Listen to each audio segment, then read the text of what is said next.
Hi students, my self Manish Kumar from Jaipur. तो सबसे पहले आप सबका वेलकम है अपने channel tricky chemistry by Manish sir में। तो जो विद्युत रसायन का चैप्टर चल रहा था क्लास 12 हिंदी मीडियम में, उसमें मैंने आपको चालकत्व, चालकता, मोलर चालकता, तुल्यांकी चालकता और उनसे संबंधित न्यूमेरिकल जो है वो करवा दिए थे। आज अपन देख रहे हैं कि जो चालकत्व, चालकता या मोलर चालकता होती है वो कौन कौन से कारकों पर निर्भर करती है, कौन से कारकों पर निर्भर करती है। तो आप सबसे एक ही रिक्वेस्ट है कि आप वीडियो को कंप्लीट देखिए और अगर आपको वीडियो अच्छे लग रहे हैं तो लाइक कीजिए और कमेंट्स कीजिए। इसी तरीके से चैनल के साथ बने रहिए आप। तो देखिए, सबसे पहले आज जो टॉपिक पढ़ रहे हैं अपन, चालकत्व को प्रभावित करने वाले कारक, इसकी ट्रिक बताया था मैं आपको कि अगर किसी भी गुण को बढ़ता हुआ देखना है अपन को, मतलब जो है ना वो है कि चालकत्व, चालकता, मोलर चालकता, ये सब डिपेंड करते हैं आयनों की संख्या पर। किसके ऊपर निर्भर करते हैं? आयनों की संख्या पर। तो अपन ने शुरू में भिड़ते ही जो है ना सबसे पहले ट्रिक से शुरुआत कर दी है। तो आपको जितने भी कारक यहाँ पर लिखे हुए मिले, उन सभी कारकों में आपको एक ही चीज देखनी है। वो क्या देखनी है? आयनों की संख्या। क्या देखनी है? आयनों की संख्या। तो सबसे पहला जो कारक है वो अपने पास है वैद्युत अपघट्य की प्रकृति। कौन सा है? वैद्युत अपघट्य की प्रकृति। वैद्युत अपघट्य का मतलब क्या होता है? सबसे पहली चीज तो वैद्युत अपघट्य का मतलब होता है वे पदार्थ जिनके अंदर विद्युत धारा प्रवाहित कराने पर जो अपघटित हो जाते हैं, मतलब टूट जाते हैं, उनको अपन बोलते हैं वैद्युत अपघट्य। और वैद्युत अपघट्य को मुख्य रूप से दो भागों में बांटा गया है। कौन कौन से? प्रबल वैद्युत अपघट्य और दुर्बल वैद्युत अपघट्य। प्रबल वैद्युत अपघट्य और दुर्बल वैद्युत अपघट्य। अगर कहीं पे भी आपको प्रबल और दुर्बल अम्ल के साथ लिखी मिल जाए, क्षार के साथ लिखा जाए और विद्युत अपघट्य के साथ लिखा जाए, तो उस स्थिति में आपको ये मान के चलना है कि प्रबल का मतलब ये होता है कि जो जलीय विलयन में पूर्ण रूप से आयनित या वियोजित हो जाता है। पूर्ण रूप से टूट जाए ना तो वो प्रबल होगा, और आंशिक रूप से टूटे अगर तो वो कौन सा होगा? दुर्बल होगा। ठीक है, आगे बात समझ में। तो देखो यहाँ पे आपको इस टॉपिक से संबंधित चीज भी समझ में आ गई। आपसे पूछ जाएगी इसमें से और इसमें चालकता किसकी ज्यादा होगी, तो आपका जो आंसर होगा वो होगा प्रबल वैद्युत अपघट्यों की। कारण पूछे तो कारण आपके पास क्लियर है, इसके अंदर कोई दिक्कत ही नहीं है। कारण सीधा है कि प्रबल वैद्युत अपघट्य जलीय विलयन में पूर्ण रूप से आयनित होते हैं, इसलिए इनमें आयनों की संख्या है ना, आयनों की संख्या वो क्या होती है? ज्यादा होती है। आयनों की संख्या ज्यादा होती है किसकी तुलना में? दुर्बल वैद्युत अपघट्यों की तुलना में। ऐसे ही मोलर चालकता पूछेंगे तो वो भी किसकी ज्यादा होगी? प्रबल वैद्युत अपघट्यों की ही ज्यादा होगी। तो चालकत्व, चालकता, मोलर चालकता, तीनों चीजें ही किसकी ज्यादा है? प्रबल वैद्युत अपघट्यों की। उसके बाद में नेक्स्ट जो कारक है वो है ताप का प्रभाव। किसका? ताप का प्रभाव। तो टेम्परेचर का इफेक्ट है वो क्या होगा? तो देखो, चालक है ना, चालक पदार्थ तो दो प्रकार के बता रखे हैं आपको। एक तो धात्विक चालक जिनको इलेक्ट्रॉनिक चालक बोलते हैं, और एक बताया था विद्युत अपघटनीय चालक जिनको आयनिक चालक बोलते हैं। ठीक है, तो मैंने बताया था आपको कि ताप बढ़ाया जाए तो जो इलेक्ट्रॉनीय चालक होते हैं, कौन से वाले? इलेक्ट्रॉनीय चालक, उनकी चालकता कम होती है।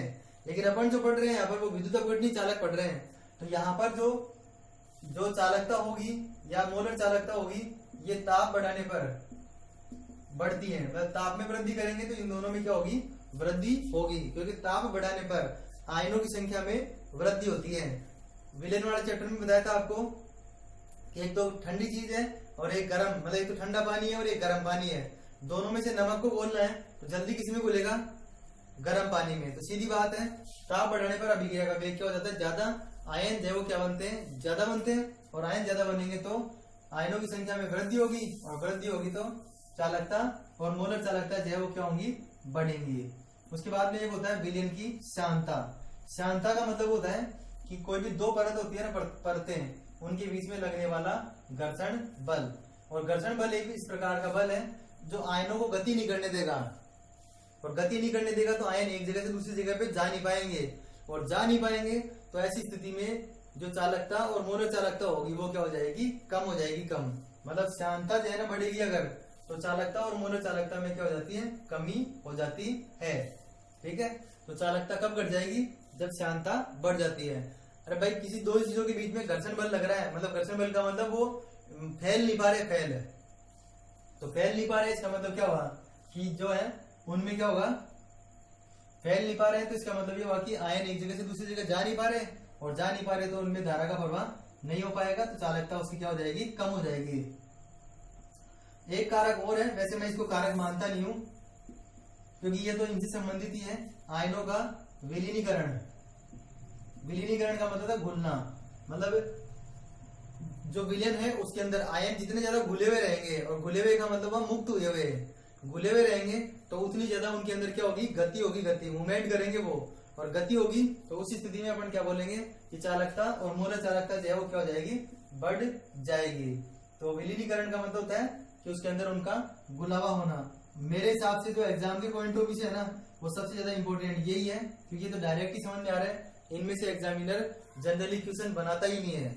आप बोर्ड के पेपर उठा के देखना, इनमें से कभी भी कोई क्वेश्चन नहीं आता, इसमें से आता है क्वेश्चन। और क्वेश्चन जो है ना वो है कि चालकता और मोलर चालकता पर सांद्रता का प्रभाव, या फिर इसी में एग्जामिनर जो है ना वो थोड़ा चेंज कर देता है और इस पर से पूछता है तनुता का प्रभाव। क्या पूछता है, तनुता का प्रभाव। तो देखो सांद्रता और तनुता एक दूसरे के विपरीत प्रक्रम होते हैं, याद रखना, बहुत इंपॉर्टेंट है, बहुत ही ध्यान से सुनिए आप इसको, ठीक है। सांद्रता और तनुता एक दूसरे के विपरीत प्रक्रम होते हैं, क्योंकि सांद्र का मतलब शुद्ध होता है, तनु का मतलब क्या हुआ, उसमें जल मिला दिया गया है, ठीक है। मैं बताऊंगा आपको इसके अनुसार, आपको जो है ना जो इसमें लिख रहे हैं उसका विपरीत इसके अंदर लिखना होता है, ठीक है। अब देखो उससे पहले एक चीज समझ लो आप कि जो कप्पा होता है, कप्पा मतलब जो चालकता होती है, चालकता, उसका दूसरा नाम बताया था मैंने विशिष्ट चालकत्व। क्या बताया था, विशिष्ट चालकत्व। और लैम्डा एम जो होती है ना उसको अपन मोलर चालकता बोल रहे थे, इसमें ऐसा कुछ विशिष्ट कुछ नहीं था। तो जो कप्पा होती है वो चालकता होती है, इसका मतलब क्या हुआ, इसके लिए विलयन का जो आयतन है, विलयन का आयतन जो है ना, आयतन उसको 1 लीटर लेना होता है। अगर किसी को याद हो तो अपन ने जो कप्पा है ना, कप्पा जब उसका मापन किया था, जब उसको ज्ञात करने के लिए सूत्र वगैरह की बात कर रहे थे अपन, तो इसी तरीके से कहा था आपको कि ये विशिष्ट चालकत्व होता है और विशिष्ट प्रतिरोध का व्युत्क्रम होती है ये। इसका मतलब विशिष्ट है, विशिष्ट का मतलब विशेष मान होना चाहिए इसका। तो आयतन जो है ना इसके अंदर कितना होना चाहिए, 1 लीटर। और मोलर चालकता जो होती है ना उसमें 1 लीटर से कोई मतलब नहीं है, ये डिपेंड किसके ऊपर कर रही है, कुल आयतन पर, ठीक है। तो क्वेश्चन नंबर 1, इसका जो थ्योरेटिकल क्वेश्चन आता है वो आता है कि विलयन की तनुता बढ़ाने पर चालकता जो है वो क्या हो जाती है, कम हो जाती है। दूसरा ऐसे भी पूछ सकते हैं कि तनुता बढ़ाने पर मोलर चालकता जो है वो बढ़ जाती है। तनुता बढ़ाने पर चालकता में कमी होती है और तनुता बढ़ाने पर मोलर चालकता में वृद्धि होती है। तो आप नोट कर लेना इसको। वैसे इसी से संबंधित है, किसी विलयन को तनु करने पर, किसी विलयन को तनु करने पर विलयन के इकाई आयतन में, विलयन के इकाई आयतन में आवेश के वाहक आयनों की संख्या में कमी हो जाती है। इकाई आयतन में कमी हो जाती है। अब आप सोच रहे होंगे कमी कैसे हो जाएगी, जब अपन तनु करते हैं तो हमेशा आयन बढ़ते ही हैं। तो एक्चुअल में देखो क्या होता है कि अपन को विद्युत अपघट्य को जल में घोलना होता है, ठीक है, मतलब जल में विलयन बनाना होता है उसका। तो जल में घोलेंगे उसको, इसका मतलब उसका जो आयन है ना, आयन वो बढ़ेंगे जरूर, लेकिन जैसे ही अपन जो है उसमें जल की मात्रा बढ़ा देंगे और तो जल के आयन बढ़ जाएंगे, न कि विद्युत अपघट्य के। अपन को आयन किसके बढ़ाने, विद्युत अपघट्य के बढ़ाने हैं, ठीक है। तो या तो विद्युत अपघट्य को कम करो या फिर उसको तनु मत करो। अगर तनु नहीं करेंगे तो उसके आयन नहीं बनेंगे, और विद्युत अपघट्य को कम नहीं करेंगे तो उसका आयतन 1 लीटर से ज्यादा हो जाएगा। तो ये चीज यहाँ पर ध्यान रखनी है। एक बार भी बता रहा हूँ अगर नहीं लिख पाए तो, किसी विलयन को तनु करने पर विलयन के इकाई आयतन में, विलयन के इकाई आयतन में आवेश के वाहक आयनों की संख्या में कमी होती है, इसलिए विलयन को तनु करने पर चालकता जो है वो क्या हो जाती है, घट जाती है, चालकता में कमी होती है। अब मोलर चालकता पे आते हैं, इसमें भी लाइन वो की वही है, बस इसमें इकाई आयतन कुछ आएगा ही नहीं, और इकाई आयतन नहीं आएगा तो आयनों की संख्या में क्या होगी, वृद्धि होगी। तो देखिए किसी विलयन को तनु करने पर कुल आयतन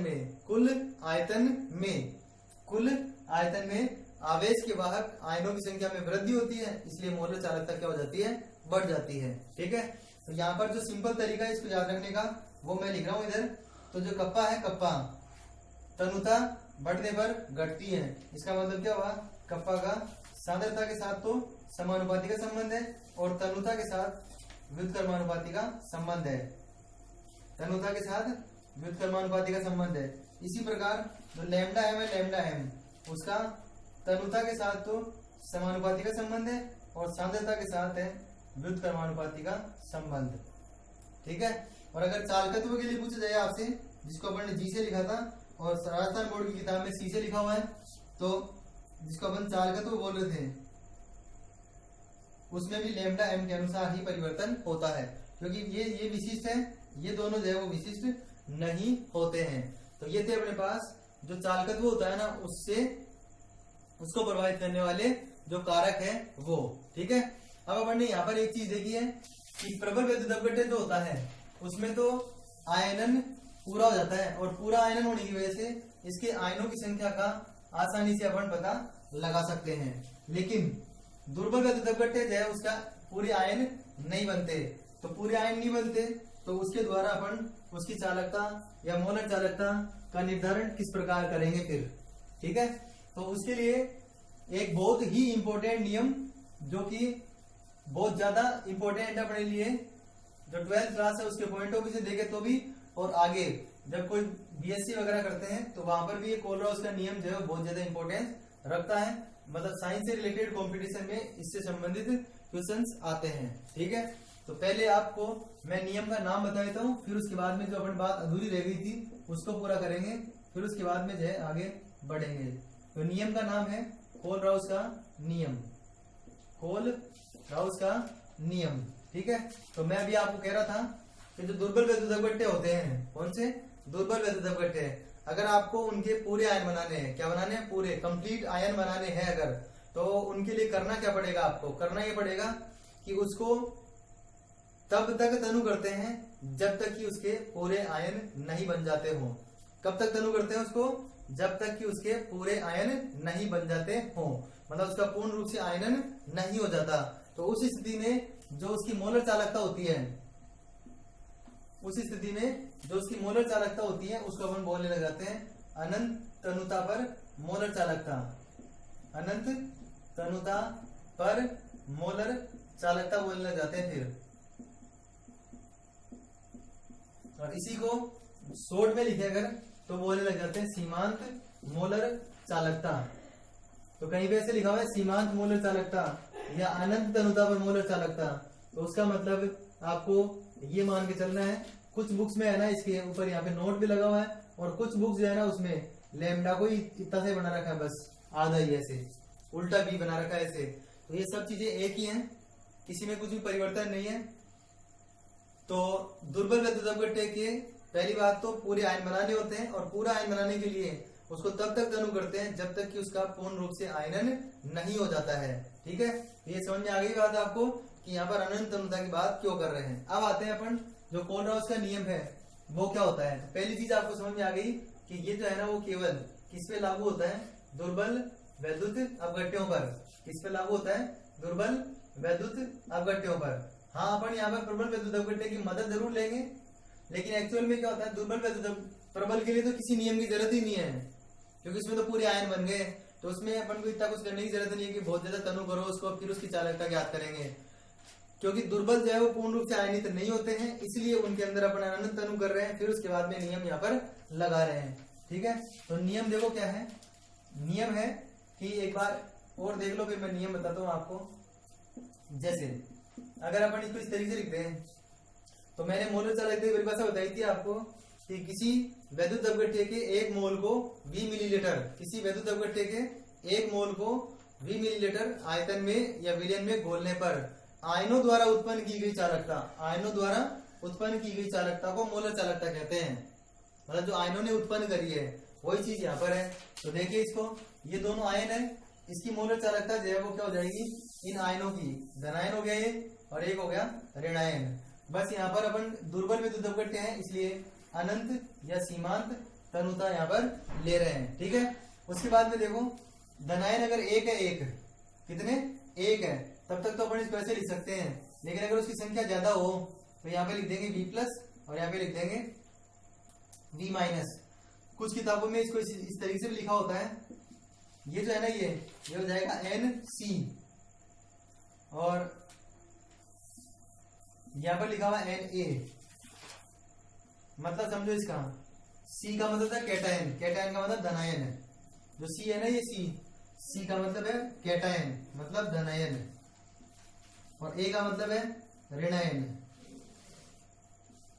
A का मतलब है ऋणायन। जैसे अपन ने यहाँ पे साइन से शो कर रखा है ना प्लस माइनस से, वैसे इस तरीके से लिखा मिल जाता है NC और Na, ठीक है। तो ये जो है ना ये इसको लैंग्वेज में बोले अगर, मतलब अगर हिंदी में इस कोलराउस के नियम को लिखना चाहें तो देखो कैसे लिख सकते हैं, बहुत आसान है। और आप भी जो परिभाषा या नियम है ना वो इसी तरीके से बनाया करो आप, ठीक है। कैसे बनाएंगे देखो, किसी दुर्बल वैद्युत अपघट्य, मैंने बताया था दुर्बल पे लागू होता है, किसी दुर्बल वैद्युत अपघट्य की अनंत तनुता पर मोलर चालकता, किसी दुर्बल वैद्युत अपघट्य की अनंत तनुता पर मोलर चालकता या सीमांत मोलर चालकता, ब्रैकेट में लैम्डा एम इनफाइनाइट लिख दो, उसमें उपस्थित आयनों की सीमांत मोलर चालकताओं के बीजगणितीय योग के बराबर होती है।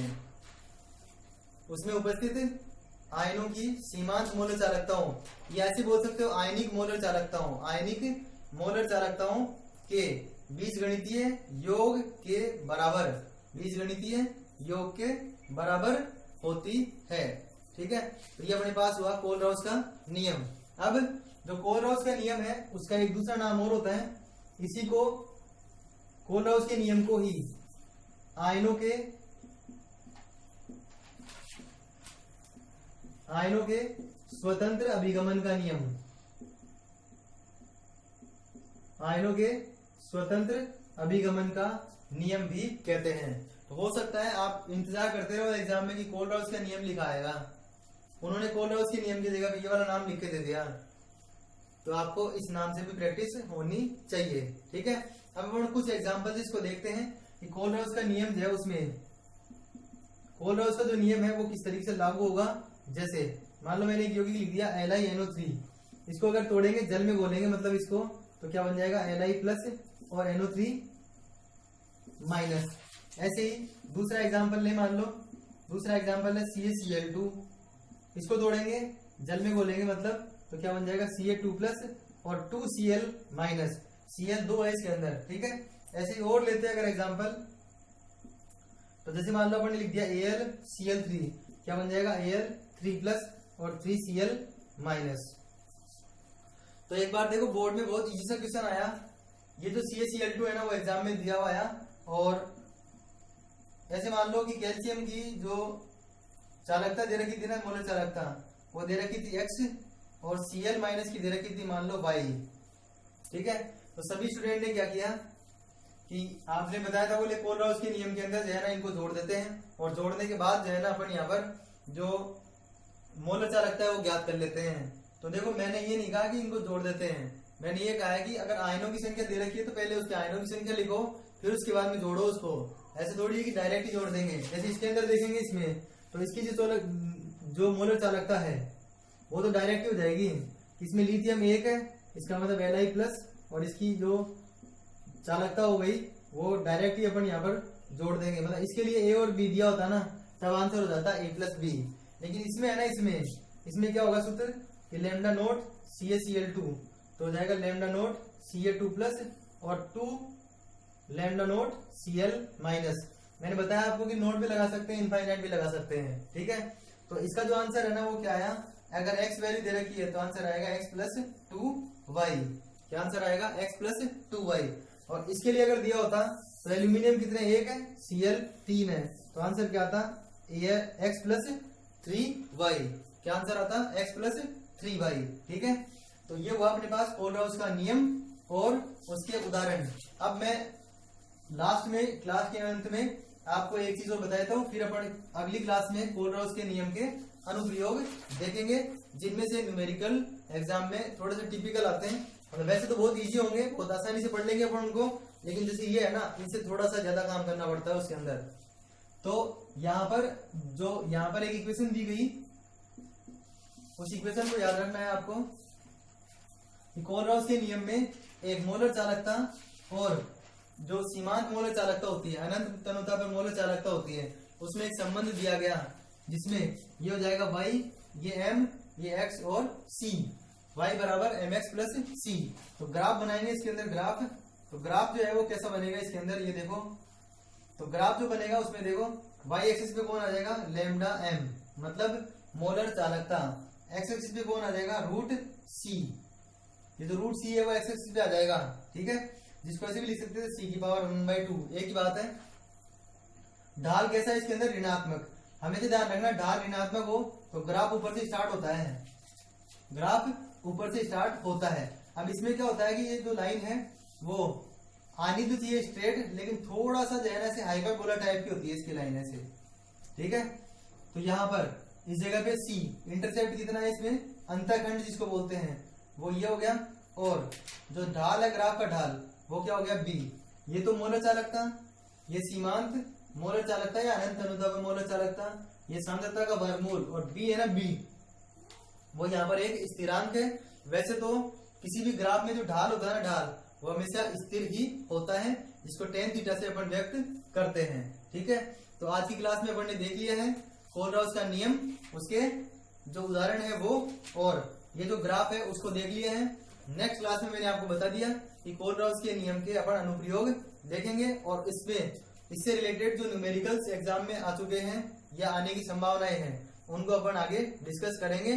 तो आपको वीडियो कैसा लगा, अगर अच्छा लगा हो तो लाइक कीजिए और कमेंट कीजिए, और वीडियो पहली बार देख रहे हैं आप तो चैनल को सब्सक्राइब कीजिए, जिससे कि लेटेस्ट नोटिफिकेशन जो है आपको मिल जाए, और बेल आइकन को भी प्रेस कर दीजिए। Thanks for watching.